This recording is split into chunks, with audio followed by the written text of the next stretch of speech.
Hello everyone. आज हम 1.3 exercise शुरू करेंगे class 10। First question very very important, और अगर आप ये क्वेश्चन समझते हैं तो बहुत सारे क्वेश्चन आपके हो गए। इसमें हमें प्रूव करना है, सिद्ध करें कि वर्गमूल 5 एक अपरिमेय संख्या है। हम बता चुके हैं कोई भी अभाज्य संख्या 5 है उसका वर्गमूल हमेशा एक अपरिमेय संख्या आएगा। यही क्वेश्चन आपके पास आ जाए कि सिद्ध करें वर्गमूल 2 एक अपरिमेय संख्या है, या वर्गमूल 3 एक अपरिमेय संख्या है, या वर्गमूल 5 एक अपरिमेय संख्या है, या वर्गमूल 7, या वर्गमूल 11, या वर्गमूल 13, और ऐसे ही कोई भी अभाज्य संख्या आ जाए उनके वर्गमूल को अगर आपको सिद्ध करना है कि अपरिमेय है, तो ये सभी क्वेश्चन सेम है, सभी एक जैसे क्वेश्चन हमको करने हैं। तो एक क्वेश्चन करते हैं तो हमारे ये 5-6 क्वेश्चन सभी कवर हो जाएंगे। अब कैसे प्रूव करेंगे कि ये एक अपरिमेय संख्या है?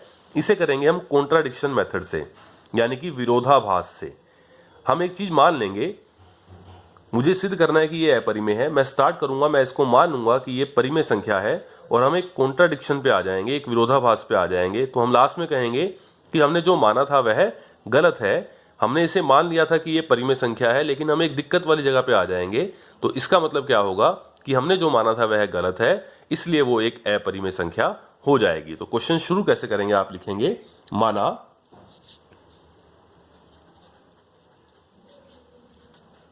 वर्गमूल 5 एक परिमेय संख्या है। अब अगर ये परिमेय संख्या है तो आप इसे लिख पाएंगे P बटा क्यू के रूप में। P बटा क्यू कह लीजिए या A बटा B कह लीजिए, आपकी मर्जी है, जो भी आपको ठीक लगे।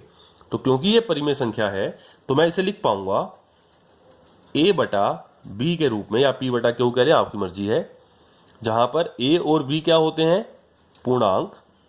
तीन बातें लिखेंगे, जो नीचे वाला नंबर है B पूर्णांक, ये 0 के बराबर नहीं होगा, और तीसरी बात, ये दोनों क्या होंगे? सह अभाज्य। अब ये सह अभाज्य यहां पे सबसे इंपॉर्टेंट बात है। सह अभाज्य का मतलब A और B को भाग करने वाला कोई भी नंबर नहीं है एक के अलावा। ऐसी कोई संख्या नहीं है जो A और B दोनों को एक ही समय में भाग कर दे, ये मतलब होता है सह अभाज्य का, और यहीं से हम विरोधाभास लेके आने वाले हैं।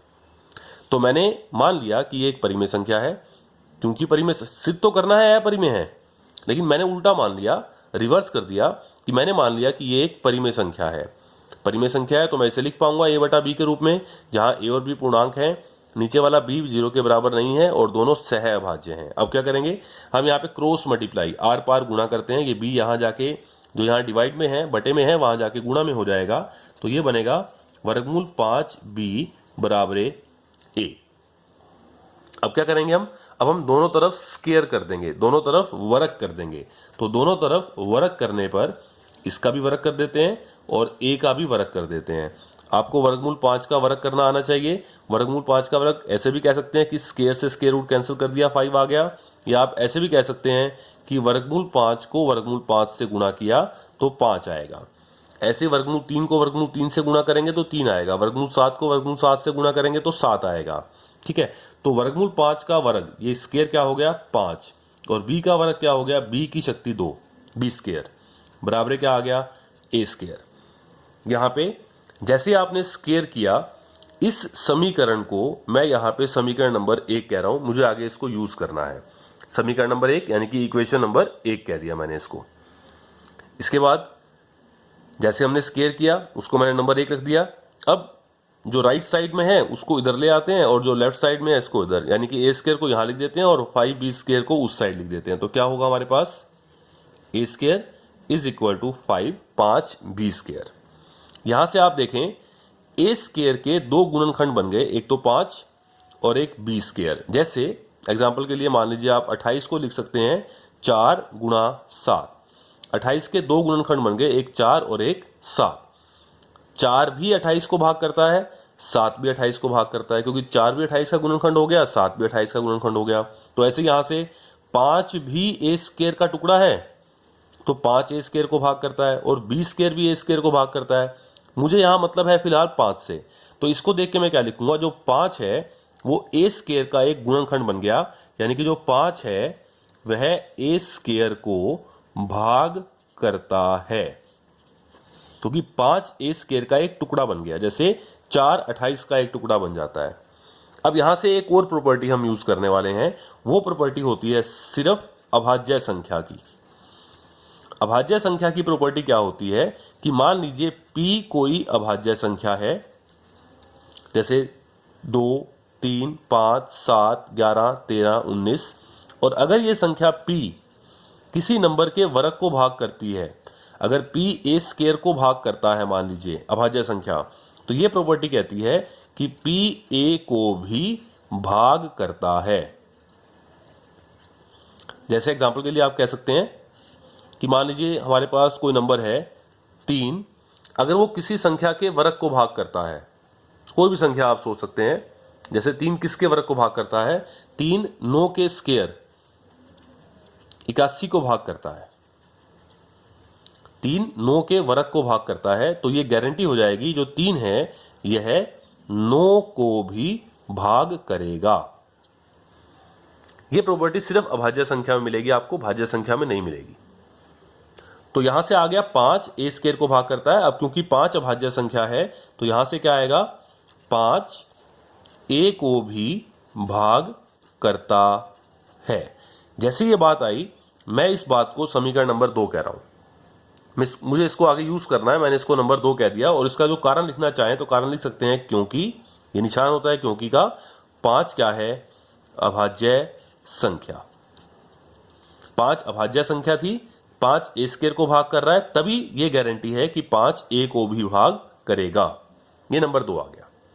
अब 5 a को भाग करता है, जैसे 5 30 को भाग करता है, 5 35 को भाग करता है, 5 100 को भाग करता है, तो ये 30 बड़ा होता है।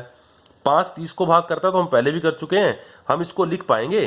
5 30 को भाग करता है तो 30 बड़ा हो गया, तो 30 बराबर 5 गुना कोई नंबर m। यहां पे m क्या हो जाएगा, 6 हो जाएगा। जो ये 5 है ये 30 का एक टुकड़ा बन जाएगा। ऐसे ही अगर ये आएगा कि 5 a को भाग करता है तो a बड़ा हो गया। 5 a को भाग करता है, जैसे 5 30 को भाग करता है, तो 5 a का एक टुकड़ा बन गया, तो हम लिख पाएंगे a बराबर 5 गुना कोई नंबर m। तो बात यहां लिखेंगे कि 5 a को भाग करता है तो a बड़ा हो गया, तो हम लिख पाएंगे a बराबर 5 इसका एक टुकड़ा, 5 गुना कोई नंबर m कह लो, k कह लो, ये आपकी मर्जी है, 5 गुना कोई नंबर m। यहां पे m क्या है, कोई भी पूर्णांक हो सकता है। तो a का मान क्या आया हमारे पास, 5m। अब a का मान 5m कहां रखेंगे, जिसको हमने समीकरण नंबर 1 कहा था, जिसे मैंने कहा था कि मैं बाद में यूज करने वाला हूं। तो a का मान समीकरण नंबर 1 में रखने पर